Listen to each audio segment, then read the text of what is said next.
नमस्कार और बिहार मैटर्स में स्वागत है। आज के इस डीप डाइव में हम जिस विषय की गहराइयों में उतरने वाले हैं वो काफ़ी बुनियादी है, लेकिन उतना ही महत्वपूर्ण भी है। ख़ासतौर पर उन सभी के लिए जो BPSC, BSSC, SSC, railway, SI और टीचर एग्ज़ाम्स की तैयारी कर रहे हैं। आज का हमारा विषय है जंतु जगत, या जिसे हम एनिमल किंगडम कहते हैं। हाँ, बिल्कुल। और एक सीनियर फैकल्टी होने के नाते मैं ये ज़रूर कहूँगी कि ये जो डीप डाइव है, इसका मिशन बहुत ही स्पष्ट है। हमारा मकसद ये समझना है कि पृथ्वी पर मौजूद इतने विविध प्रकार के जीवों को विज्ञान आखिर किस तरह क्लासिफाई करता है। एनसीईआरटी क्लास 11 की बायोलॉजी पर आधारित ये विषय सिर्फ किसी टेक्स्ट बुक का एक चैप्टर नहीं है। वही ना, ये असल में ये कहानी की तरह है। मतलब ये समझने का एक बहुत ही शानदार तरीका है कि प्रकृति ने एकदम सरल या अकेली कोशिकाओं से लेकर इंसानों जैसी जटिल प्रणालियों तक का सफर कैसे तय किया। सही कहा। इस विषय का सबसे दिलचस्प पहलू यही है कि जब हम क्लासिफिकेशन की बात करते हैं तो अक्सर लगता है कि ये सिर्फ जानवरों के अजीबोगरीब नाम और उनकी कैटेगरीज को रटने के बोरिंग प्रक्रिया है, लेकिन वास्तव में ऐसा बिल्कुल नहीं है। ये जीवों के शरीर की संरचना और उनके इवोल्यूशन यानी विकास के पैटर्न को पहचानने का एक बहुत ही लॉजिकल तरीका है। बिल्कुल, हर एक क्लासिफिकेशन और हर एक शारीरिक बदलाव हमें उस जीव के इतिहास की, उसके संघर्ष और उसके जीवित रहने की पूरी कहानी बताता है। हाँ, इसको हम प्रकृति की इंजीनियरिंग का एक ब्लूप्रिंट कह सकते हैं। हर डिजाइन के पीछे एक ठोस कारण छुपा है। प्रकृति की इंजीनियरिंग, ये शब्द बहुत सटीक है। तो अगर प्रकृति एक बहुत बड़ी फैक्ट्री है जहां जीवों को गढ़ा जा रहा है, तो इस फैक्ट्री के कुछ बुनियादी नियम भी होंगे। जानवरों को क्लासिफाई करने के लिए कुछ स्पष्ट आधार तय किए गए हैं। ऐसे 6 प्रमुख आधार हैं। अगर हम सबसे पहले आधार की बात करें तो वो है संगठन का स्तर या लेवल्स ऑफ ऑर्गेनाइजेशन। ये बेस आधार है। इसके 4 चरण बताए गए हैं। पहला कोशिकीय स्तर, फिर ऊतक स्तर, अंग स्तर और आखिर में अंग प्रणाली स्तर। इसको थोड़ा आसान भाषा में कैसे समझा जा सकता है? प्रकृति आखिर किस दिशा में काम कर रही थी? इसको एक काम करने वाली टीम के रूप में देखा जा सकता है। सबसे बुनियादी है कोशिकीय स्तर यानी सेल्यूलर लेवल, जो पॉरीफेरा या स्पंजेस में दिखता है। यहाँ पर हर कोशिका एक फ्रीलांसर की तरह अपना काम खुद कर रही है। उनके बीच कोई बहुत बड़ा तालमेल या कोऑर्डिनेशन नहीं है। एकदम अलग अलग काम कर रही हैं। बिल्कुल। लेकिन इसके बाद प्रकृति ने एक अपग्रेड किया और ऊतक स्तर या टिश्यू लेवल लेकर आई, जैसे सिनिडेरियंस में। यहाँ कोशिकाएं मिलकर एक टीम की तरह काम करने लगती हैं। उनमें श्रम का विभाजन या डिवीजन ऑफ लेबर शुरू हो जाता है, यानी डिपार्टमेंट्स बनने शुरू हो गए। हाँ, और इसके बाद आता है अंग स्तर या ऑर्गन लेवल, जहाँ फ्लैटवर्म्स जैसे जीवों में अलग अलग ऊतक मिलकर एक पूरा अंग बनाते हैं। एक पूरा डिपार्टमेंट बन गया समझिए। और अंत में प्रकृति ने सबसे बड़ा अपग्रेड किया, अंग प्रणाली स्तर या ऑर्गन सिस्टम लेवल, जहां पूरे पूरे सिस्टम्स बन गए। बिल्कुल। यहाँ पाचन तंत्र या तंत्रिका तंत्र जैसे पूरे सिस्टम्स बन जाते हैं, जो एनालिट्स और उसके बाद के जीवों में देखा जाता है। ये सरल से जटिल की ओर जाने का एक बहुत ही सीधा नक्शा है। ये तो फ्रीलांसर से लेकर एक पूरी मल्टीनेशनल कंपनी बनने जैसा सफर लगता है। अब दूसरे आधार पर चलते हैं, जो है सम्मिति या बॉडी सिमेट्री। इसमें 3 श्रेणियां बताई गई हैं। असम्मित या एसिमेट्रिकल जैसे स्पंज, फिर अरीय सम्मिति या रेडियल सिमेट्री जैसे हाइड्रा, जेलीफिश और स्टारफिश, और तीसरी है द्विपार्श्व सम्मिति जिसे बायलैटरल सिमेट्री कहते हैं। ये सम्मिति जीवों के लिए इतनी महत्वपूर्ण क्यों होती है? सम्मिति का ये विकास जीवों के रहने के तरीके और उनके एनवायरनमेंट के साथ उनके इंटरैक्शन से जुड़ा हुआ है। जैसे असम्मित जीव जिनका कोई निश्चित आकार नहीं होता, वे आमतौर पर एक ही जगह चिपके रहते हैं। और रेडियल सिमेट्री वाले? रेडियल या अरीय सम्मिति वहां काम आती है जहां शरीर को केंद्र से किसी भी दिशा में काटा जाए तो वो समान हिस्सों में बंट जाता है। ये उन जीवों के लिए बेहतरीन है जो पानी में तैरते हैं या एक जगह स्थिर रहते हैं। ऐसे जीव हर दिशा से आने वाले खतरे या भोजन का सामना समान रूप से कर सकते हैं। उनका कोई आगे या पीछे नहीं होता। लेकिन फिर ये बाइलेटरल या द्विपार्श्व सम्मिति की जरूरत क्यों पड़ी? द्विपार्श्व सम्मिति एक बहुत बड़ी क्रांति थी। इसमें शरीर का बायां और दायां हिस्सा बिल्कुल एक समान होता है। इसके कारण जीवों को एक निश्चित दिशा में तेजी से आगे बढ़ने की क्षमता मिली। जब कोई जीव एक दिशा में आगे बढ़ता है तो उसको ये जानने की जरूरत होती है कि सामने क्या है। ओह, तो इसी जरूरत ने शायद शरीर के आगे वाले हिस्से यानी सिर का विकास किया होगा। बिल्कुल, इसी जरूरत ने एक सिर वाले हिस्से को विकसित किया जहां आंखें, कान और दिमाग जैसे सारे सेंसरी ऑर्गन्स या संवेदी अंग केंद्रित हो सकें। अगर बायलैटरल सिमेट्री नहीं होती तो आज इंसानों का कोई चेहरा नहीं होता। ये तथ्य सच में दिमाग को चकराने वाला है कि हमारे चेहरे का होना लाखों साल पहले किसी छोटे जीव के सिमेट्री बदलने का नतीजा है। चलिए अब तीसरे आधार की बात करते हैं, भ्रूणीय परतें या जर्म लेयर्स। जीव या तो डिप्लोब्लास्टिक होते हैं जिनमें केवल एक्टोडर्म और एंडोडर्म होती है जैसे सीनीडेरिया, या फिर वे ट्रिप्लोब्लास्टिक होते हैं जिनमें एक तीसरी मध्य परत मीजोडर्म भी आ जाती है जैसे फ्लैटवर्म से आगे के जीव। ये तीसरी परत आना एवोल्यूशन के नजरिए से कितनी बड़ी क्रांति थी। मीजोडर्म असल में एक गेम चेंजर थी। इसको इस तरह समझिए कि बिना मीजोडर्म के जीव केवल बहुत ही साधारण जेली जैसे शरीर बना सकते हैं। बाहरी परत त्वचा बना लेगी और भीतरी परत पेट की लाइनिंग बना लेगी, लेकिन बस इतना ही। और बीच में कुछ नहीं। वही तो, जब मीजोडर्म आई यानी ये तीसरी परत, तो इसने एक स्टील फ्रेम का काम किया। इसी मध्य परत के कारण मांसपेशियों, हड्डियों और रक्त संचार प्रणालियों का विकास संभव हो पाया। बिना ट्रिप्लोब्लास्टिक हुए किसी भी जीव के पास दिल या खून नहीं हो सकता था। तो ये परत सचमुच जीवन का आधार है। और जटिलता की इस सीढ़ी पर चौथा आधार है शरीर गुहा, जिसे कोलोम कहते हैं। इसके 3 प्रकार हैं। एकोलोमेट, जिनमें कोई गुहा नहीं होती जैसे प्लैटीहेल्मिन्थ्स, स्यूडोकोलोमेट, जिनमें झूठी गुहा होती है जैसे निमेटोडा, और ट्रू कोलोम वाले जीव जो एनालिडा से शुरू होते हैं। अब ये जो खाली जगह या गुहा है, ये इतनी जरूरी क्यों है? इसको समझने के लिए एक बहुत ही आसान उदाहरण लिया जा सकता है। कल्पना कीजिए कि एक नाजुक कांच का फूलदान एक गत्ते के डिब्बे में रखा है। अगर डिब्बे को झटका लगेगा तो फूलदान टूट जाएगा, लेकिन अगर उस डिब्बे को बबल रैप या फोम पीनट से भर दिया जाए तो फूलदान सुरक्षित रहेगा। समझ गया, कोलोम वही बबल रैप है। एकदम सही। शरीर गुहा या कोलोम ठीक उसी बबल रैप की तरह काम करती है। ये शरीर की बाहरी दीवार और पाचन तंत्र के बीच की एक जगह है जो तरल पदार्थ से भरी होती है। ये आंतरिक अंगों को झटकों से बचाती है। इससे भी बड़ी बात, ये अंगों को विकसित होने, फैलने और स्वतंत्र रूप से काम करने के लिए जगह देती है।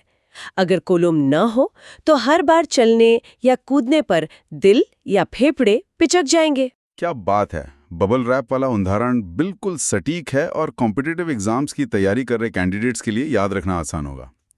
वर्गीकरण के अंतिम 2 आधार हैं खंडीकरण यानी सेगमेंटेशन और नोटोकॉर्ड।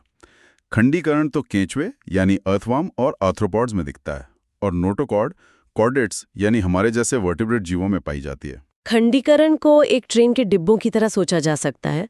शरीर जब खंडों में बटा होता है तो वो बेहतर तरीके से मुड़ सकता है, चल सकता है और शरीर के कुछ हिस्सों को खास कामों के लिए बदला जा सकता है।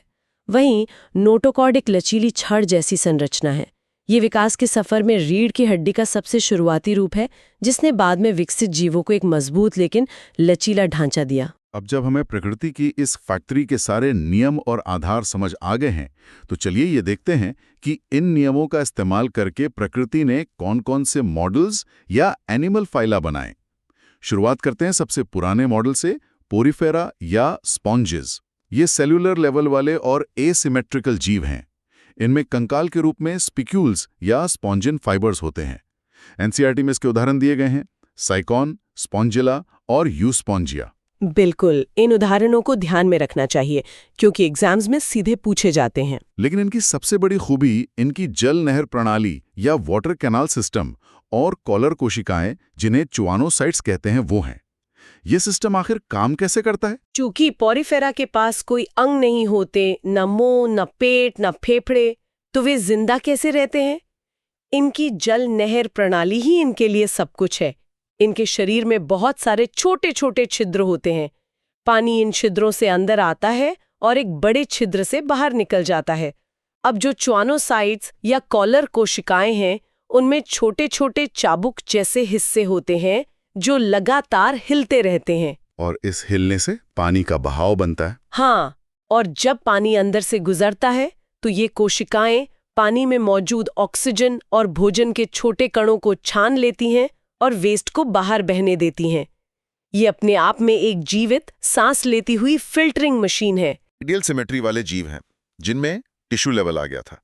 इसके उदाहरण हैं हाइड्रा, जेलीफिश और सी एनेमोनी। लेकिन इनका नाम सिनेडारिया इनकी एक खास और खतरनाक चीज से आता है, डंक मारने वाली कोशिकाएं जिन्हें सिनेडोसाइट्स कहा जाता है। साथ ही इनके दो रूप होते हैं, पॉलिप और मेडूसा। ये जो सिनेडोसाइट्स हैं ये सच में प्रकृति का एक अचूक हथियार है।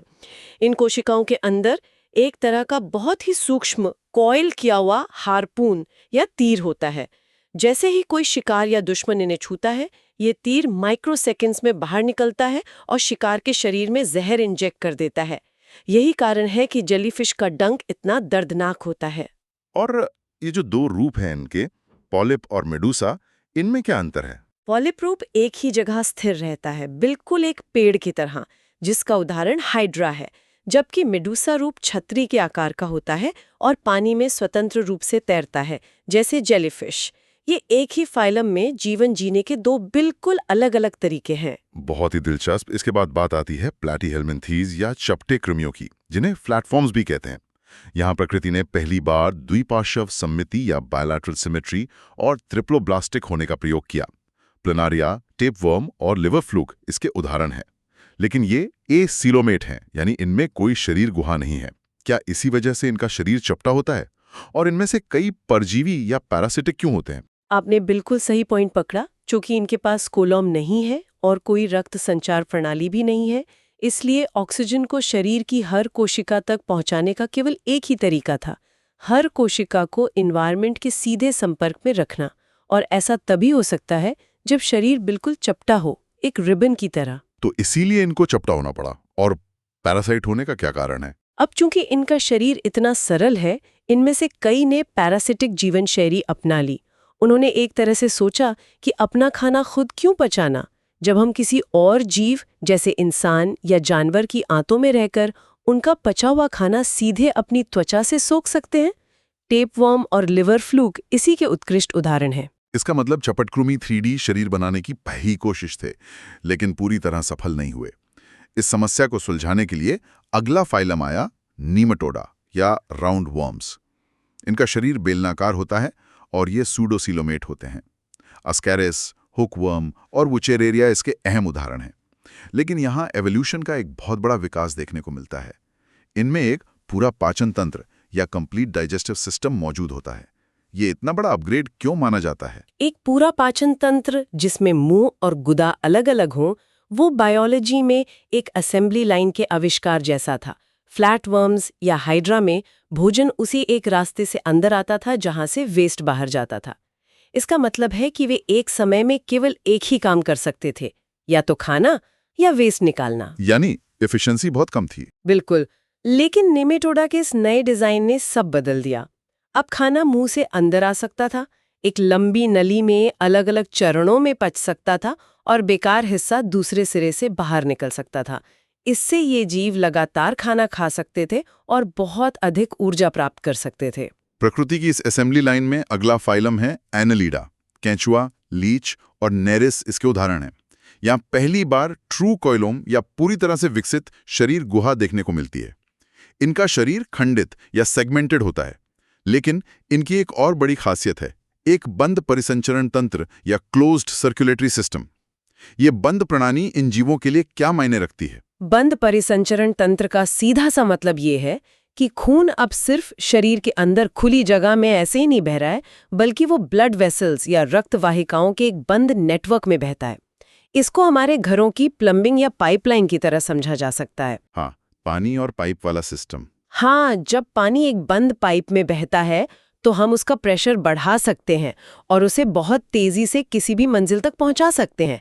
ठीक इसी तरह बंद परिसंचरण तंत्र ने ऑक्सीजन और न्यूट्रिएंट्स को शरीर के हर हिस्से में बहुत तेजी से पहुंचाना संभव बनाया। यही कारण है कि एनालिडा अपने से पहले के जीवों की तुलना में अधिक बड़े और बहुत अधिक सक्रिय या एक्टिव हो सकें। सक्रियता और तेजी की बात हो और जंतु जगत के सबसे बड़े फाइलम आर्थ्रोपोडा का जिक्र ना हो, ऐसा तो हो ही नहीं सकता। पृथ्वी पर पाई जाने वाली प्रजातियों में से सबसे बड़ी संख्या इसी फाइलम की है। कॉकरोच, मकड़ी, केकड़ा और बिच्छू इसके प्रमुख उदाहरण हैं। इनकी मुख्य विशेषताएं हैं जुड़े हुए पैर या जॉइंटेड अपेंडेजेस, खंडित शरीर, चाइटिन से बना एक्सोस्केलेटन और खुला परिसंचरण तंत्र। आखिर ये डिजाइन इतना सक्सेसफुल क्यों रहा कि आज हर जगह कीड़े ही कीड़े हैं? आर्थ्रोपोडा की इस अपार सफलता का रहस्य उनके दो सबसे बड़े अपग्रेड्स में है, काइटिन का बाहरी कंकाल और जुड़े हुए पैर। उनका एक्सोस्केलेटन एक अंतरिक्ष यात्री के स्पेस सूट या किसी शूरवीर के कवच की तरह काम करता है। ये कवच बहुत हल्का होता है, उन्हें शिकारियों से बचाता है और सबसे जरूरी बात, ये उनके शरीर के पानी को सूखने नहीं देता। तो इसी वजह से वो समुद्र से निकलकर सूखी जमीन पर राज कर पाए। बिल्कुल। और इनके जो जुड़े हुए पैर हैं, उन्होंने इन्हें एक अद्भुत गतिशीलता दी। इस डिजाइन की वजह से वो दौड़ सकते हैं, तैर सकते हैं, कूद सकते हैं और यहाँ तक कि हवा में उड़ भी सकते हैं। ये एक ऐसा लचीला डिजाइन है जिसने प्रकृति के लगभग हर एनवायरनमेंट में खुद को ढाल लिया। ये किसी सुपर सूट से कम नहीं है। अब जंतु जगत का दूसरा सबसे बड़ा फाइलम है मोलस्का। इनकी विशेषताएं थोड़ी अलग हैं। इनका शरीर नरम और अखंडित होता है। चलने के लिए एक पेशिया पैर या मस्कुलर फुट होता है और एक मैंटल मौजूद होता है। अक्सर इनके ऊपर एक कठोर खोल या शेल भी पाया जाता है। घोंघा, जिसे स्नेल कहते हैं, ऑक्टोपस और सीप या ऑयस्टर इसके उदाहरण हैं। एक तरफ बहुत ही सुस्त चलने वाला घोंघा है और दूसरी तरफ बेहद चालाक ऑक्टोपस। एक ही ग्रुप में ऐसी विविधता कैसे? मोलस्का के शरीर भले ही अंदर से बहुत नरम और नाजुक होता है, लेकिन उनका मैंटल वो जादुई हिस्सा है जो कैल्शियम कार्बोनेट का स्त्राव करके उस कठोर बाहरी खोल का निर्माण करता है। अब विविधता की बात करें तो ये दिखाता है कि एक ही फाइलम एवोल्यूशन के दौरान कितने अलग-अलग रास्ते चुन सकता है। अलग रास्ते, जैसे सीप और ऑक्टोपस का उदाहरण? बिल्कुल। शेप और घोंघे ने सुरक्षा को चुना। वे अपने भारी खोल के अंदर सुरक्षित लेकिन धीमी जिंदगी जीते हैं।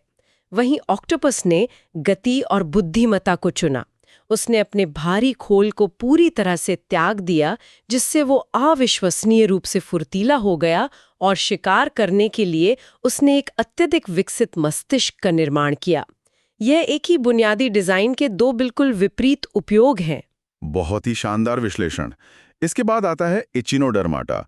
ये जीव केवल समुद्र में पाए जाते हैं। स्टारफिश, सी अर्चिन और सी क्यूकम्बर इसके उदाहरण हैं। इनकी त्वचा कांटेदार होती है। इनमें वयस्कों या एडल्ट्स में अरीय सम्मिति होती है, लेकिन लार्वा में द्विपार्श्व सम्मिति होती है।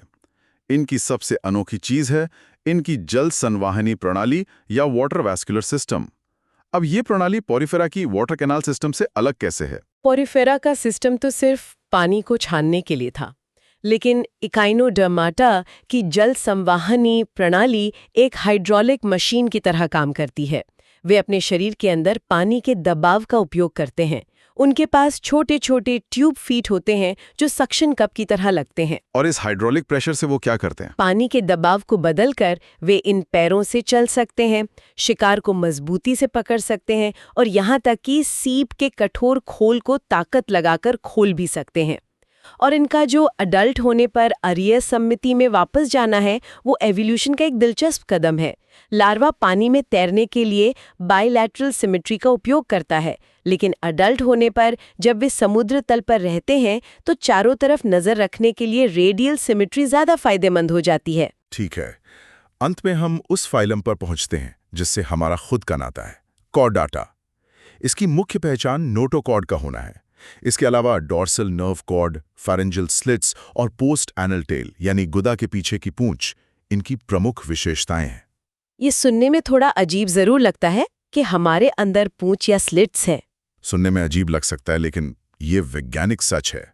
ये चारों विशेषताएं जीवन के किसी न किसी चरण में हर कॉर्डेट में मौजूद होती हैं। इंसानों में भी जब हम अपनी मां के गर्भ में भ्रूण या एम्ब्रियो अवस्था में होते हैं तो हमारे पास ग्रासानिक स्लिट्स, जो मछलियों के गलफड़ों जैसी होती हैं, और एक छोटी सी पूंछ होती है। और फिर समय के साथ वो गायब हो जाते हैं। हाँ, जैसे जैसे भ्रूण विकसित होता है वे गायब हो जाती हैं या शरीर के अन्य हिस्सों में बदल जाती हैं। ये इस बात का सबसे बड़ा प्रमाण है कि हम सभी का विकास एक ही सामान्य पूर्वज से हुआ है। कोडाटा को आगे 3 सब फाइला में बांटा गया है। पहला है ओरोकाडाटा, जिसका उदाहरण ट्यूनिकेट्स हैं। दूसरा है सेफेलोकोडाटा, जिसका उदाहरण एम्फिऑक्सिस है। और तीसरा है वर्टिब्रेटा, जिसमें मछलियां, उभयचर यानी एम्फीबियंस, सरीसृप यानी रेप्टाइल्स, पक्षी और स्तनधारी यानी मैमल्स शामिल हैं। वर्टिब्रेटा दरअसल वो वीआईपी क्लब है जहां वो लचीली नोटोकॉर्ड पूरी तरह से हड्डियों या कार्टिलेज से बनी एक मजबूत रीढ़ की हड्डी में बदल जाती है। इसी ढांचे ने पृथ्वी पर कुछ सबसे बड़े, सबसे तेज और सबसे बुद्धिमान जीवों को सहारा दिया है, जिनमें हम इंसान भी शामिल हैं। इस पूरे विस्तृत विश्लेषण के बाद एग्जाम्स को ध्यान में रखते हुए चलिए जल्दी से एक रिकैप कर लेते हैं ताकि सारी कड़ियां जुड़ जाएं। पॉरीफेरा यानी स्पॉन्जेस, जिनकी सबसे बड़ी पहचान उनकी वाटर कैनाल सिस्टम है। सिलेंड्रीटा, जो अपनी डंक मारने वाली कोशिकाओं या सीनोसाइट्स के लिए जाने जाते हैं। प्लैटीहेलमिन्थिस, चपट कृमि है जिन्हें ऑक्सीजन लेने के लिए रिबन जैसा चपटा होना पड़ा।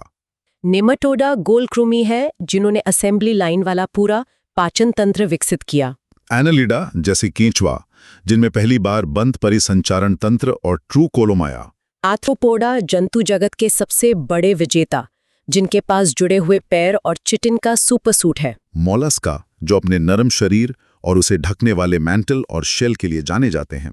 एचिनोडर्मेटा, जो अपनी हाइड्रोलिक जल संवाहनी प्रणाली और ट्यूब फीट से चलते हैं। और अंत में कॉर्डेटा, जिनकी पहचान है नोटोकॉर्ड और रीढ़ की हड्डी।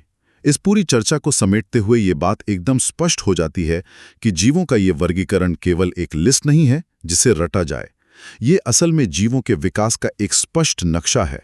बिल्कुल, ये नक्शा हमें बताता है कि प्रकृति कैसे काम करती है, कैसे वो एक साधारण कोशिका से शुरू करती है, नए प्रयोग करती है, अपग्रेड्स लाती है और लाखों वर्षों में उसे निखारते हुए जटिलता की नई ऊंचाइयों तक ले जाती है। और इस पूरी लंबाई पर गौर करें तो एक बहुत ही गहरा सवाल पैदा होता है। कैसा सवाल? हम अक्सर इवोल्यूशन को अतीत की एक घटना के रूप में देखते हैं, जैसे कि ये प्रक्रिया इंसानों के बनने के बाद पूरी हो चुकी है। लेकिन सच्चाई यह है कि प्रकृति की ये लेबोरेटरी कभी बंद नहीं होती। विकास की प्रक्रिया आज भी जारी है। इन वर्गीकरणों को देखकर यह सोचना बेहद दिलचस्प है कि आज से लाखों साल बाद, जब इस पृथ्वी का एनवायरनमेंट पूरी तरह से बदल चुका होगा, तब प्रकृति कौन सा नया वर्गीकरण का आधार या नई शारीरिक प्रणाली विकसित करेगी। ये सच में सोचने वाली बात है। हाँ, क्या भविष्य में कोई ऐसा नया फाइलम उभर सकता है जिसकी शारीरिक संरचना, सांस लेने का तरीका या सोचने की क्षमता आज हमारी कल्पना से भी परे हो? ये हमें याद दिलाता है कि हम इस एवोल्यूशन की कहानी का अंत नहीं है, बल्कि सिर्फ एक चैप्टर है। बहुत ही अद्भुत और रोमांचक विचार है ये। भविष्य के जीवों की संरचना कैसी होगी, ये एक ऐसा सवाल है जो बायोलॉजी के इस अध्याय को इतिहास से निकालकर सीधे भविष्य से जोड़ देता है।